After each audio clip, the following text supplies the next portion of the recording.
કે સોમનાથના માધવપુર મેળાની પૂર્વ સંધ્યાએ અને ઢળતી સાંજે સોમનાથ પરિસરની ચોપાટી પાસે પ્રાંગણમાં એક ભારત શ્રેષ્ઠ ભારતની થીમ સાથે યોજાયેલા રંગારંગ સાંસ્કૃતિક કાર્યક્રમના અંતભાગમાં ભગવાન શ્રી કૃષ્ણ દ્વારા રૂકમણી હરણનું ત્રાદૃશ્ય વાતાવરણ ઊભું થયું હતું। કલાકારોના પરફોર્મન્સ પાર્ટીના મેદાનમાં ભગવાન શ્રી કૃષ્ણએ રંગબેરંગી સુશોભિત ઘોડા જોડેલા રથમાં રૂકમણી હરણ માટે પ્રવેશ કર્યો હતો અને સાક્ષાત વાસ્તવમાં વર્ષો પહેલા જે ઇતિહાસ નોંધાયો છે તેનું નિરૂપણ કરતા ભગવાન શ્રી કૃષ્ણએ રૂકમણીનું હરણ કરી પોતાની સાથે દ્વારકા નગરીમાં લઈ આવ્યા હોય તેવું જીવંત નિદર્શન કલાકારો દ્વારા રજૂ કરવામાં આવ્યું। ઉપસ્થિત જનમેદનીએ પણ ભગવાન શ્રી કૃષ્ણ અને માતા રૂકમણીના વિવાહની ગાથાને હર્ષભેર ચિંચિયારીઓ વચ્ચે વધાવી દીધી હતી। સમગ્ર વાતાવરણમાં સાક્ષાત ભગવાન દ્વારા વાસ્તવમાં રૂકમણી હરણ થયું હોય તેવું જીવંત વાતાવરણ જોવા મળ્યું।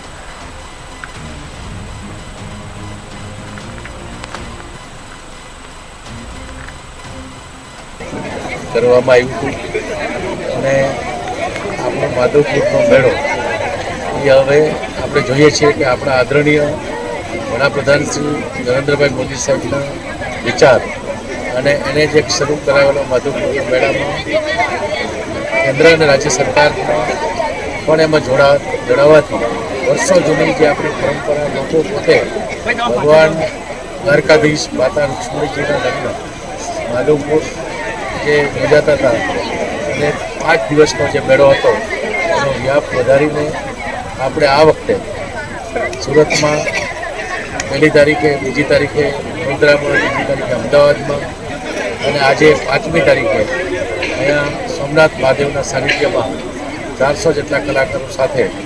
આ સાંસ્કૃતિક મેળા આપણો જે માધવપુરનો મેળો છે એના પૂર્વ આજે દરેક શહેરોમાં દરેક જગ્યાએ આ મેળામાં આવનારી જે પેઢી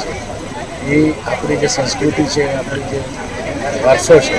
અને ભગવાન દ્વારકાધીશના જે માધવપુર ખાતે જે લગ્ન થયા હતા એ વિવાહનો પ્રસંગ આપણે જે ઉજવીએ છીએ એ સંસ્કૃતિ નવી પેઢી પણ એને પ્રત્યક્ષ રીતે જોઈ શકે। તો આજે ખૂબ સુંદર કાર્યક્રમનું આયોજન અમારા રમતગમત અને સાંસ્કૃતિક વિભાગ પ્રવાસન વિભાગ અને જિલ્લા વહીવટીતંત્રના અહીંયા સહયોગથી ખૂબ સરસ રીતે કાર્યક્રમનું આયોજન। માનનીય વડાપ્રધાનનું એક સ્વપ્ન છે એક ભારત શ્રેષ્ઠ ભારત એ થીમ ઉપર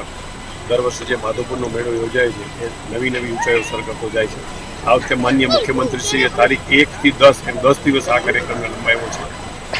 માધવપુર મેળાની પ્રી ઇવેન્ટ તરીકે વડોદરા, સુરત, અમદાવાદ અને આપણા સોમનાથને એનો લાભ આપે અને આજે